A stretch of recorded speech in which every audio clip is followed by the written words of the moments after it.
오늘 내 삶의 진정한 피난처라는 말씀의 제목으로 주의 음성을 나누고자 합니다. 여러분, 우리가 살아가는 이 세상에서는 이합집산이라는 사자성어가 있듯이 이합집산이라는 것이 참 쉽게 일어나는 것 같습니다. 헤어졌다가도 만나기도 하고, 그리고 모였다가 다시 흩어지는 일들이 비일비재합니다. 그래서 이런 말이 있잖아요. 영원한 적도 없고 영원한 동지도 없다. 이런 우리 인간관계에서도요, 다시는 함께하지 않을 것처럼 보이다가도 언제 그랬냐는 듯 또 쉽게 가까이 지내는 경우를 우리가 종종 보기도 하잖아요. 이것은 나라와 나라 사이에서도 마찬가지 같습니다. 나라와 나라 사이에도 영원한 적도 없고 영원한 우방도 없는 듯 보입니다. 즉, 이해관계에 따라서 각자 너무도 쉽게 변하는 그런 세상살이 같습니다. 그래서일까요? 사람들은 갈수록 우직한 사람, 쉽게 변하지 않을 사람, 한결같은 그런 사람을 찾으려고 하는데요. 그런 사람을 찾는 것이 여간 쉽지는 않은 듯 합니다. 여러분, 이 말은 뭘까요?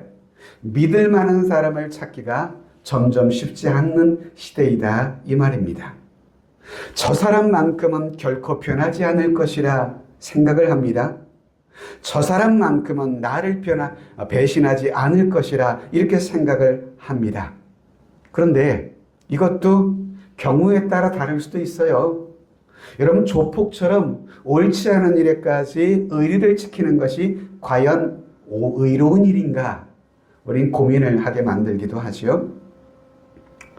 그래서 요즘의 문제는 뭘까요? 이 가치의 혼돈을 경험하는 시대를 우리가 살아가는 것 같습니다. 무엇이 옳은지, 무엇이 그른지 이 판단하기가 쉽지 않은 혼돈스러운 시대를 우리가 살아가고 있는 것이 더 큰 문제가 아닌가 하는 생각을 해보게 됩니다. 옳은 일에 의기투합하여서 함께하는 이들을 찾기가 쉽지 않은 것처럼 보입니다. 오히려 옳지 않은 일에 일시적으로 의기를 투합해서 자신의 이득만 이렇게 극대화하는 이들만 늘어나는 것 같습니다. 그리고 이후에는 서로 남몰라라 하고 갈라서기도 하는 것이죠. 그래서 여러분, 우리가 사람과 사람과의 관계에 있어서 예측이 가능한 사람인가? 이것을 좀 질문해 볼 필요가 있어요. 저 사람과 나와의 관계가 과연 예측이 가능한 관계인가? 이것이 왜 필요하냐 하면 그와의 오랜 사귐을 위해서 중요한 질문이 아닌가 하는 생각을 해보게 되는 것이죠. 어제와 오늘이 다른 사람, 화장실 들어갈 때와 나올 때가 다른 사람, 이렇게 성품이 변덕스럽고 예측 가능하지 않은 사람이라고 한다면 그와 교제하는 것은 그렇게 쉽지는 않을 것입니다. 그죠? 이처럼 여러분, 감정이 그리고 기분에 따라서 예측이 잘 안 되는 그런 사람과 여러분 함께 교제하는 것은 정말 힘들고 어려운 일일 수밖에 없는 것이죠. 이것은 여러분, 가정에서도 마찬가지고요. 부부관계도 그렇잖아요. 예측이 가능하지 않은 사람이 있어요. 참 그런 부부관계는 참 힘들 것입니다. 이것은 교회 공동체 안에서 성도 간의 관계도 마찬가지예요. 예측이 가능하지 않는 사람들을 가끔 봅니다. 별것 아닌 것에 갑자기 화를 낸다든지 막 이러면 참 당황스럽게 되는 것이고요. 그와 교제를 맺어가는 것에 있어서 참 조심스러워지는 것이죠. 여러분, 그건 우리 신앙도 마찬가지 같아요. 여러분, 우리 신앙도 이렇듯 변덕스러우면 안 될 것 같습니다. 특별히 우리에게 주어진 상황과 현실에 따라서 너무도 쉽게 변절되는 그런 신앙이 되면 안 되지 않겠습니까? 또한 여러분, 시대의 변화에 따라서 우리의 삶의 기준이 바뀌고 우리의 행동 양식이 달라져 버리는 그런 신앙이 되어서는 더욱 안 될 것이라 생각을 합니다. 여러분, 하나님을 향한 신앙이라는 것이 뭡니까? 하나님을 향한 신앙이라는 것은 시대가 변하고 세대가 변할지라도 변하지 않는 영원한 가치를 따르는 일이 곧 우리의 신앙생활 일이잖아요. 우리는 하나님의 말씀을 따르며 절대 주권자인 하나님을 섬기며 살아가는 삶인데요. 즉 시대가 변하고 세대가 변화도 우리는 결코 변하지 않을 영원한 진리, 영원한 가치를 우리의 마음가운데 담고 살아가는 사람들입니다. 그러므로 저와 여러분 우리 모두는 하나님의 백성으로서 아무리 힘들고 어려운 상황이 펼쳐질지라도 결코 우리의 신앙생활에 있어서 넘어서는 안 될 선이 있다는 것입니다. 넘어서는 안 될 선. 바로 본문은 이것을 말씀하고 있는 것입니다. 하나님의 백성들이 자꾸 넘어서는 안 될 선을 지금 넘고 있다는 것입니다. 해서는 안 될 일을 하고 있는 것입니다. 오늘 본문의 남유다 백성들의 모습에 대한 이사야 선자의 애통함을 우리가 엿보게 되는데요. 그리고 이사야 선자를 통해서 그러한 유다 백성들의 변덕스러움을, 넘지 못할 선을 믿음으로 자꾸 넘어서 버리는 그들을 바라보시는 하나님의 안타까움을 이사야 선자는 그 백성들에게 메시지로 전하고 있는 것입니다. 전 오늘 본문을 통해서 변질되지 않는 굳건한 신앙을 살아갈 수 있는 그러한 은혜를 우리 또한 얻었으면 좋겠다라고 하는 것입니다. 그래서 우리가 첫 번째 우리가 말씀을 볼 것은 우리는 상황과 현실이 아닌 하나님에 대한 불신이 때로 우리의 삶의 근본적인 문제라는 그런 인식을 가질 필요가 있다라고 하는 것입니다. 자, 여러분 본문으로 돌아와 볼까요?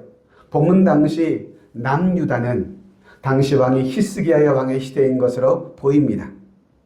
당시의 시대는 주변의 정세가 상당히 급변하는 복잡한 상황으로 전개되고 있었습니다. 내부에서는 정치적으로, 사회적으로, 신앙적으로 극심한 혼란이 남유다 내부적으로 벌어지고 있었고, 남유다를 둘러싼 세계 정세는 주변 열강들의 상황이 이렇게 급박히 변하고 있는 상황이었거든요. 당시 여러분 지도를 잠깐 보시면 강대국 아수르, 하늘색으로 보여지는 여러분 그곳이 바로 여러분 아시리아, 일반 세계에서는 아시리아라고 불리는데 성경은 그 나라를 아수르라고 번역을 하고 있습니다. 바벨론이 더 굳건히 세워지기 전에는 아시리아가 이렇게 동방의 패권을 가지고 있던 강대국이었었거든요. 이 아시리아는 점점 지중해가 있는 남유다 쪽으로 이 서진 정책을 지금 펴고 있는 것이었습니다. 서진 정책을. 이 강대국 아수르의 서진 정책으로 말미암아 주변의 약수 국가들은 각자 생존을 위해 여러 나라들과 서로 동맹을 맺어서 아수르와 맞서고자 하던 그런 당시가 이런 상황이었던 것이죠. 히스기야 이전의 왕은 그의 아버지 유다 왕 아하스라고 하는 왕이었는데요. 이런 아수르의 공격에 대처할 가장 좋은 길을 아수르를 가까이 하는 그런 정책을 했던 것이 히스기야의 아버지 아하스의 정책이었어요. 어쩌면 이것은 강대국의 틈바구니 속에서 한 나라의 왕으로서 위기를 어떻게 넘길 것인가에 대한 선택이었을 것입니다. 이건 중요한 것이죠. 그런데 아하스 왕이 조금이라도 여러분 신앙적인 사람, 하나님의 뜻을 구하는 사람이었다고 한다면 그런 선지자들의 목소리 그리고 하나님의 말씀에 귀를 기울였었을 것인데 그 아하스는 전혀 그렇게 하지를 않았습니다. 그래서일까요? 그는 아하스를 가까이 하는 친아수르 정책을 폈지만 그들의 기대와는 달리 유다는 아수르로부터 이후에 자비와 보호를 전혀 받지를 못했습니다. 그리고 이후 그의 아들 히스기야가 왕위를 이어받았죠. 이 히스기야는 부친의 대외 정책이었던 이 정책을 완전히 뒤집었습니다. 전 아버지는 친아수르의 정책을 폈다면 히스기야는 반아수르 정책을 펴기 시작합니다. BC 705년경 당시 아수르 제국의 사르곤 2세가 죽습니다. 그리고 그의 뒤를 이어서 산헤립이라고 하는 왕이 아수르의 왕위를 물려받게 되는데요.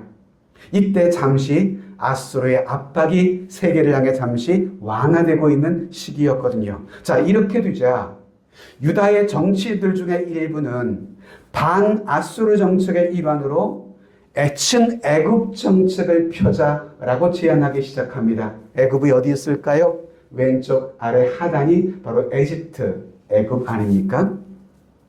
친은 애굽 정책을 주장하기 시작합니다. 그래서 이들은 애굽과의 동맹을 주장했습니다. 아마도 당시의 남유다 입장에서는 애굽을 마치 자신들의 우방처럼 그렇게 여긴 것 같습니다.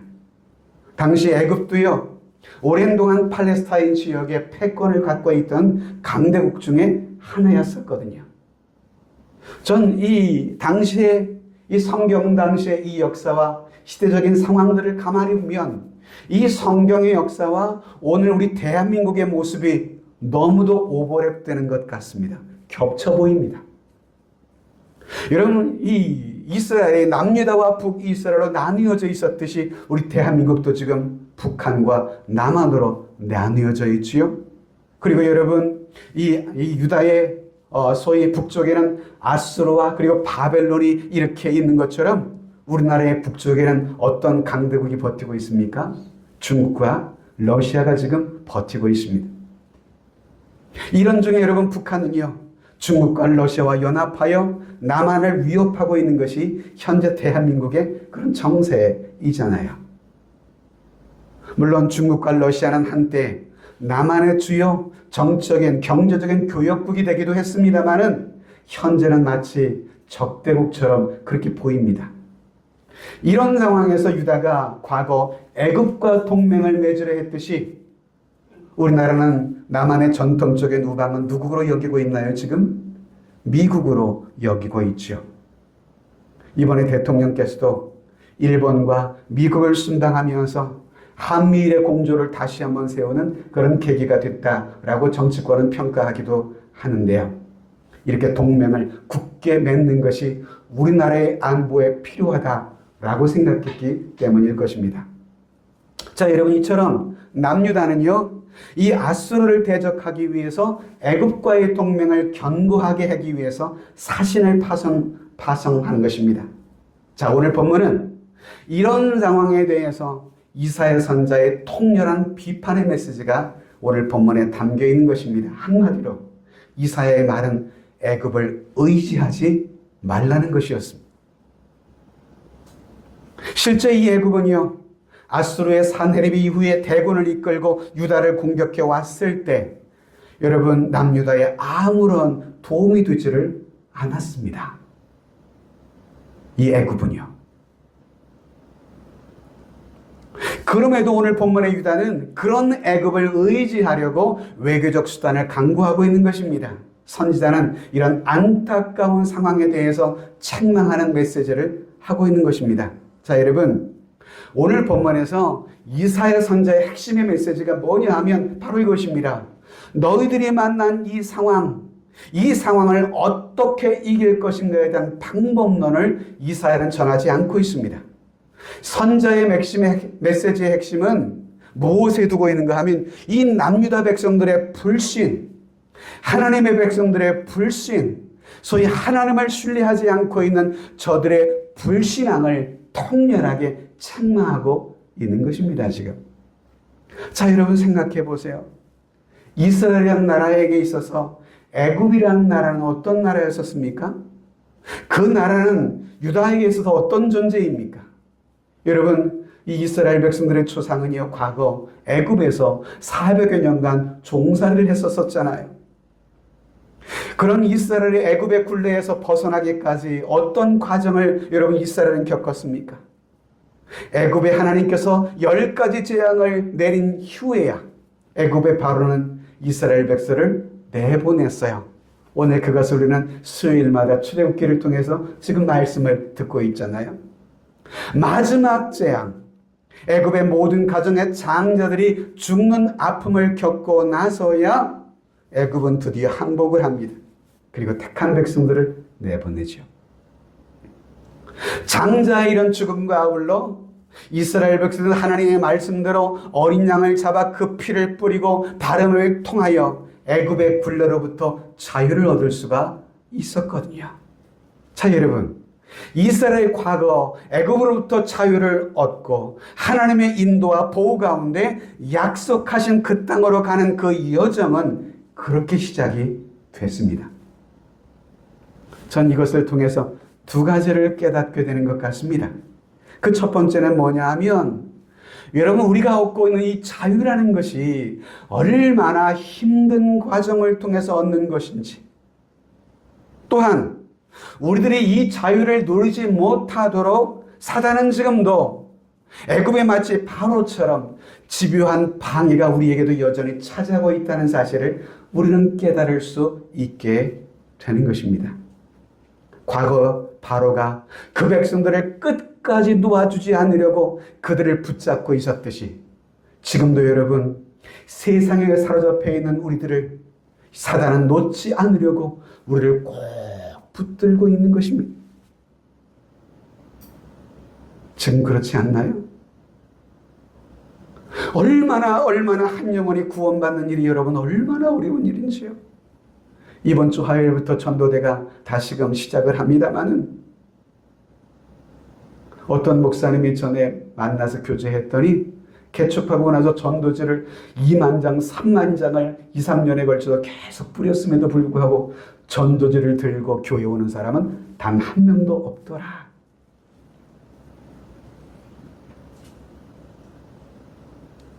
전 그 얘기 듣고 저도 절망할 뻔했어요. 전도지를 뿌리는 것이 무슨 의미가 있나? 근데요, 교회가 사는 길은요, 전도하는 거예요. 교회가 복음을 전하는 이 열정을 식어버리면 교회는 여러분 침체되기 시작합니다. 그래서 저 자신이 살고 우리 교회가 살기 위해서 여러분 열매가 있든 없든 때를 얻든 못 얻든 나아가서 복음을 전하려고 하는 것이죠. 사단의 방해 공작이 얼마나 심한지 자신의 것을 다 잃어도 하나님 앞에 손들고 나오지 못하게 하는 이 사단의 방해 공작들은 여전히 지금도 있습니다. 심지어 어떤 분들은 죽음에 이르기까지도요, 끝까지 하나님 앞에 나오지 않는 분들이 있어요. 난 예수 안 믿겠다고. 가끔 믿음의 자녀들이 임종 직전에 목회자를 불러서 제발 우리 돌아가시기 전에 부모님들에게 복음을 전해달라는 요청을 몇 번 제가 받은 적이 많았거든요. 근데 많은 경우 한 60, 70%는 복음을 받아들입니다. 그래요. 아멘. 그리고 믿겠다고 해요. 근데 어떤 분은요, 한 20% 이상은요, 안 믿겠대요. 죽어가면서도 우리에게 천국이 있는데 믿지 않으면 지옥을 간다고 하는데도 안 믿겠대요. 그리고 죽습니다. 또 한 가지는 어린 양의 피입니다. 다른 곳으로는 이스라엘 백성들의 구원의 길이 없었습니다. 자유를 얻을 길이 없었습니다. 하나님께서 주시는 참 자유와 하나님의 보호를 받으며 하나님이 약속하신 저 영원한 가나안의 땅에 가는 이 삶의 길은 다른 길은 없는 것이죠. 오직 예수 그리스도의, 우리의 어린 양 되신 예수 그리스도의 피 흘림과 그분의 죄 사함과 용서가 없이는 우리의 영혼의 자유와 구원의 기쁨을 얻을 수 없음을 성경은 엄숙히 선포하고 있습니다. 그 사도행전 4장에 보시면 다른 이로서는 구원을 받을 수 없나니 천하 사람 중에 구원을 받을 만한 다른 이름을 우리에게 주신 일이 없음이라 하였더라. 자, 여러분, 본문의 남유다 백성들, 그들은 이처럼 하나님의 놀라운 보호하심과 이끄심 가운데 과거 약속의 땅에 정착했던 백성들이었습니다. 그들은 그곳에서 나라를 이루고 수많은 역사를 거쳐서 하나님의 역사를 이루었던 하나님의 백성들이요, 하나님의 나라였었습니다. 그런데 이런 하나님의 백성들이 정작 자신들의 조상들이 결별했던 그 애굽에게 이제 다시금 자신의 생사를 책임져 달라고 구원을 요청하고 있는 이 기막힌 상황이 연출되고 있는 것입니다. 하나님께서는 그 애굽에서 그들을 구원하여 건져주셨는데 그들은 다시금 그 애굽으로 가서 우리를 건져달라고 요청하는 이 해괴한 상황이 지금 역사 속에 벌어지고 있는 것입니다. 이런 남유다 백성들의 모습에 대해서 하나님께서는 이사야를 통해서 뭐라고 말씀하시나요? 1절, 2절을 볼까요? 여호와께서 이르시되 패역한 자식들은 화 있을진저. 그들이 이런 계획을 베푸지만 나로 말미암지 않았다는 거예요. 저들이 애굽과 맹약을 맺으려고 하지만 나의 영으로 말미암지 아니하고 저들이 하는 행식이 죄에 죄를 더하고 있다라고 하나님은 책망하고 계시는 거예요. 당시 유다 백성들은 그들이 당한 위기를 벗어나려고 자신들의 모든 지혜와 전략, 외교적인 방법론을 찾으려 애썼습니다. 그리고 고작 그들이 찾아낸 방법이 뭐예요? 이젠 우리에겐 애굽밖에 없다는 거예요. 그래서 애굽과 동맹을 맺자라고 하는 것이 대세였던 것입니다.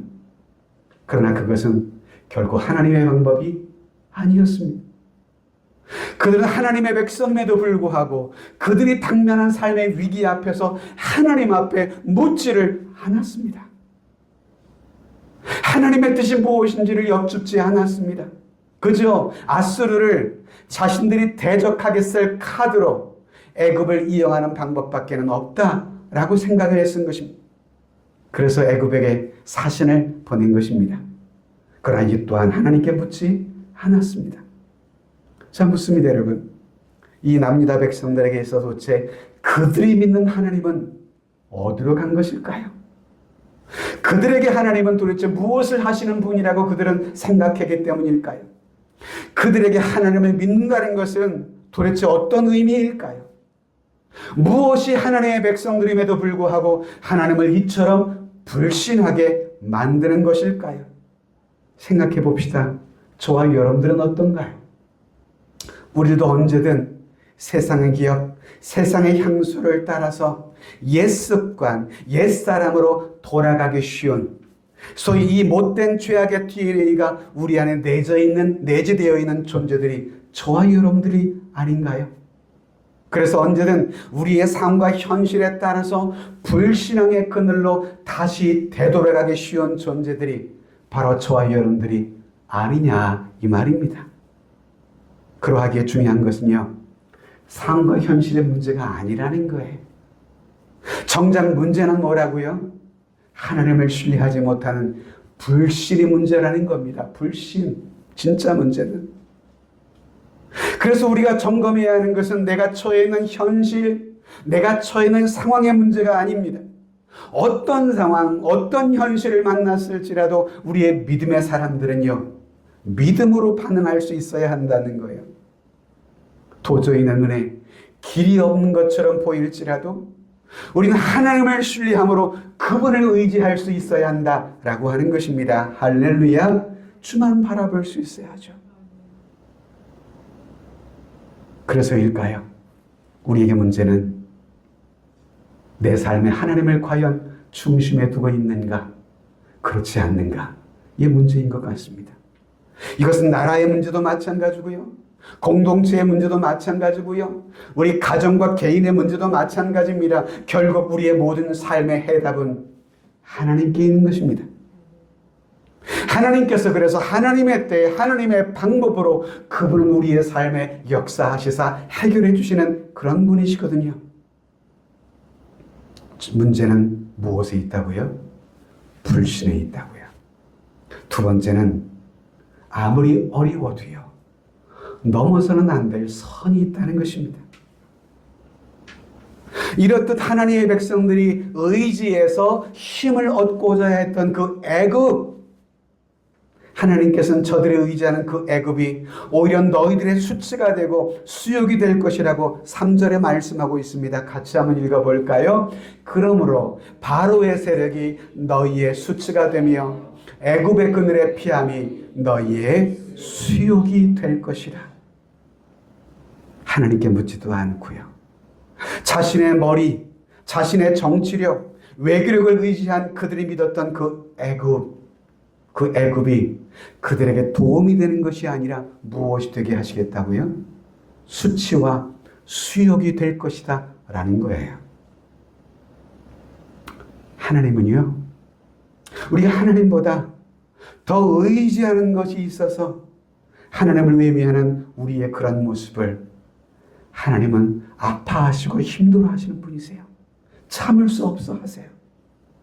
여러분, 그건 너무도 당연한 거 아닌가요? 한번 생각을 해보시자고요. 만약 내 아이가요, 내 자녀가 내 부모인 저의 아이의 부모인 나보다도 다른 집 부모를 더 좋아하고 의지하고 있다고 생각해 봅시다. 나에게는 그 어떤 말도 하지 않으면서 다른 누군가를 더 의지하고 그에게는 가서 저의 속마음을 다 털어놓는 그런 모습을 우리 아이가 전혀 부끄러워하지도 않고 오히려 그에게 찾아가 도움을 요청하며 남의 부모를 더 의지하고 존경하고 사랑한다라고 말을 하고 있다면 그런 모습을 바라보는 여러분들은 어떤 마음일까요? 어떻겠습니까? 속 터지죠? 반대로 한번 생각해 봅시다. 부모인 나 자신이 내 자녀보다도 남의 자녀를 더 사랑합니다. 더 남의 자녀인데 더 귀엽고 소중히 여겨요. 다른 집 아이들을 위해서는 조금도 아깝지 않게 자신의 모든 것을 사용하면서도 정작 자신의 자녀는 홀대합니다. 자, 여러분, 이런 어긋난 사랑을 어떻게 이해해야만 할까요? 말도 되지 않는 상황이잖아요. 그런데 우리가 지금 하나님과의 관계에 있어서 말도 되지 않는 이런 일들을 우리가 행하며 살아가고 있다고요. 내 자녀는 학대하고 외면하면서 남의 자녀를 예쁘게 여긴다면 있을 수 없는 일인 거 아닙니까? 하나님의 사랑이 바로 그런 사랑이에요. 이스라엘 백성들을 향한 하나님의 사랑, 당신께서 선택하신 백들의 사람에 대한 하나님의 사랑은 그 무엇으로도 표현할 수 없는, 측량할 수 없는 amazing grace, 크고 위대하신 놀라운 사랑, 그 사랑임을 우리는 성경을 통해 깨닫게 됩니다. 그리고 그 사랑을 하나님은 지금도 우리에게 쏟아 부어주시고 계시는 겁니다. 바로 그분이 오늘 저와 여러분들이 섬기는 하늘 아버지이신 겁니다. 할렐루야. 그런데요, 하나님은요, 당신께서 우리를 이처럼 사랑하신 만큼 우리 또한 그 사랑에 응답하며 살아가기를 바라세요. 그래서 우리들이 이제는 하나님을 사랑하고 그분의 사랑 안에서 그분만을 의지하며 살기를 원하며 바라며 계시는 겁니다. 이런 가장 완벽한 사랑의 관계는 뭘까요? 일방적이지 않은 사랑이잖아요. 서로가 마치 자신을 사랑하듯이 사랑하는 사랑. 하나님과 우리의 사랑 역시요, 가장 완벽한 사랑은요, 외골수의 사랑이 아닌 것입니다. 하나님만 우리를 사랑하는 사랑이 아니에요. 우리도 그 사랑에 응답하며 살아가는 거죠. 물론 하나님께서 우리를 사랑하시는 그 사랑에 비하여 우리의 사랑은 너무도 미약하지만 그럼에도 불구하고 연약한 그런 우리들의 사랑을 우리 하나님은 기뻐하시고 원하시는 분이십니다. 자, 여러분, 앞서 말씀드렸지만 남유다에게 있어서 애굽은 결코 그들이 의지할 대상은 아니었습니다. 여러분, 마지노선이라는 말씀 들어보셨죠? 마지노선, 프랑스어로 이렇답니다. 전 불어를 잘 못해서 봉주르 이것밖에 모릅니다. 아, 참, 따님이 불어를 하셨다고 말씀하셨죠? 이 마지노 요새라는 말, 1927년부터 1936년까지 프랑스가 당시 나치 독일의 침략을 저지하기 위해서 건설한 대규모 요새지대를 마지노 요새라 이렇게 불렀답니다. 그래서 이 마지노선이라는 이름은 유래가 프랑스의 당시 전쟁부 장관이었던 앙드레 마지노라고 하는 사람의 이름에서 유래되었다는 설이 유력합니다. 그래서 마지노선은 원래 독일국의 공격을 완전히 방어하기 위해서 벨기에 국경까지 완전히 확장될 예정이었지만 독일의 침공을 우려했던 이 벨기에는 여러분 결국 그것을 거절합니다. 그래서 거기까지는 확장되지는 않았어요. 이후에 독일군은 1940년 나치를 작전을 통해서 프랑스가 만들어 놓았던 이 마지노선을 완전히 초토화시켜버리고 말죠. 마지노, 또 마지노선, 마지막. 여러분, 이런 어감의 유사성 때문일까요? 그래서 마지노선 하면 어떤 의미로 우리는 주로 사용하는가 하면 마지막 방어선, 넘어서는 안 되는 선, 넘지 말아야 하는 선, 이런 여러분 대에 대해서 우리가 주로 사용되기도 하는 말입니다. 이것은 우리 신앙에도 마찬가지 아닌가요? 우리 신앙에도요, 마지노선이라는 것이 있어요. 어떤 거요? 넘어서는 안 될 선이 있는 거예요. 아무리 힘들고 어려울지라도 믿음의 사람으로서 넘지 않아야 할 선이 있는 거예요. 신앙이라고 한다면. 대화를 할 때도 그렇잖아요. 아무리 유머를 사용해도요, 넘지 말아야 할 선이 있는 것입니다. 부부간에 다툼을 해도요, 넘지 말아야 할 선을 지키며 싸워야 돼요. 부부간에 가장 넘지 말아야 할 선 중에 하나가 뭔지 아세요? 부부싸움 하다가 상대편 부모님을 끌어들이는 싸움입니다. 이 전쟁은 크게 확대됩니다. 절대 하지 말아야 할 싸움의 내용 중에 하나가 양 집안 끌어들이는 거예요. 근데 우리 부부싸움 하면요, 사실 사소한 것 때문에 싸움은 시작됐는데 점점 전선이 확대돼가지고 온 과거 일까지 다 끄집어내기 시작하니까 너무 전쟁의 전선이 너무 커져버려가지고 나중에 주워 담기가 너무도 힘들잖아요. 잘 싸우는 방법이 뭔지 아세요? 싸우기 시작하니까 문제만 집중하라는 거예요. 그러면 큰 탈 안 납니다. 문제만 해결하기 위해 치열하게 논쟁하면 되잖아요. 그러면 뭐 밥상 날라가고 뭐 그럴 일 없습니다. 옛날 우리 부모님들은 안 그랬지만. 자, 여러분, 이사야 선지자가 지금 외치는 것이 바로 이거예요. 하나님께서는 이 정도는 애교 정도로 넘기실 그런 것이 있는데 지금 남유다 백성들이 그런 선을 자꾸 넘어서고 있다는 거예요.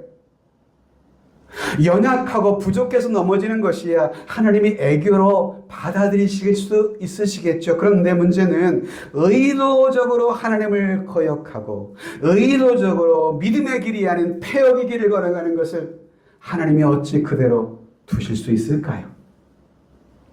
이사야 선지자가 외치는 것이 바로 이겁니다.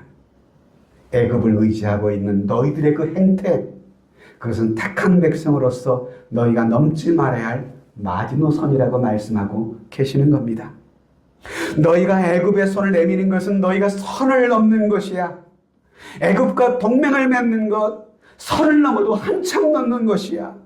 이런 남유다의 모습에 대해 하나님은 이제 참아보지 못하겠다는 거예요. 하나님의 백성들이 세상을 피난처로 삼을 수는 없는 노릇 아니겠습니까? 하나님께서 친히 우리의 삶의 피난처가 되어주시겠다고 성경 곳곳마다 우리에게 말씀해주고 계시는데 그런 우리가 어찌 세상을 우리의 삶의 피난처로 삼을 수 있다 이 말입니까? 때로 어떤 분은 돈을 피난처로 삼으려고 하는 분들이 있습니다. 야, 하나님보다 돈이 더 신뢰할 만하더라. 이런 사람은요, 신앙이 아닙니다. 시편 46편에 보면요, 고라자손의 시인데요, 이렇게 말합니다. 하나님은 우리의 피난처시요 힘이시니 환난 중에 만날 무엇이시라고요? 도움인데 어떤 도움? 크신 도움이시라고요. 그런데도 우리들은 어쩌면 매일마다 넘지 말아야 할 선, 그 선들의 경계를 왔다 갔다 하면서 하루하루를 살아가고 있는지도 모르겠습니다. 우리가 넘지 말아야 할 선, 마지노선, 영적 마지노선이 무엇인지 우리는 오늘도 이것을 잘 분별하기 위해서 하나님의 말씀을 통해 지혜를 배워야만 합니다. 그리고 기도하면서 성령 하나님의 인도를 받으며 살아가기를 힘써야 하는데요. 하나님 마음이 아파한 다윗이 고백한 시 중에 시편 62편을 보시면 같이 한번 읽어봅시다. 이렇게 고백합니다. 시작. 백성들아 시시로 그를 의지하고 그의 앞에 마음을 토하라. 하나님은 우리의 피난처시로다.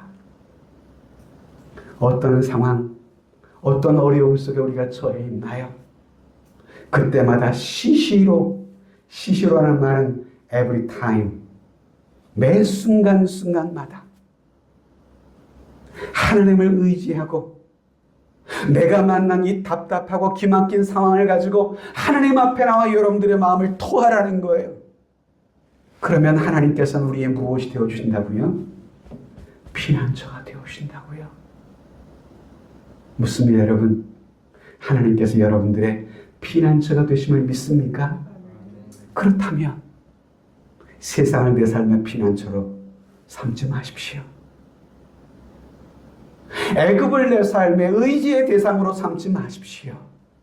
우리의 의지의 대상은 오직 여호와 하나님, 바로 그 한 분뿐입니다.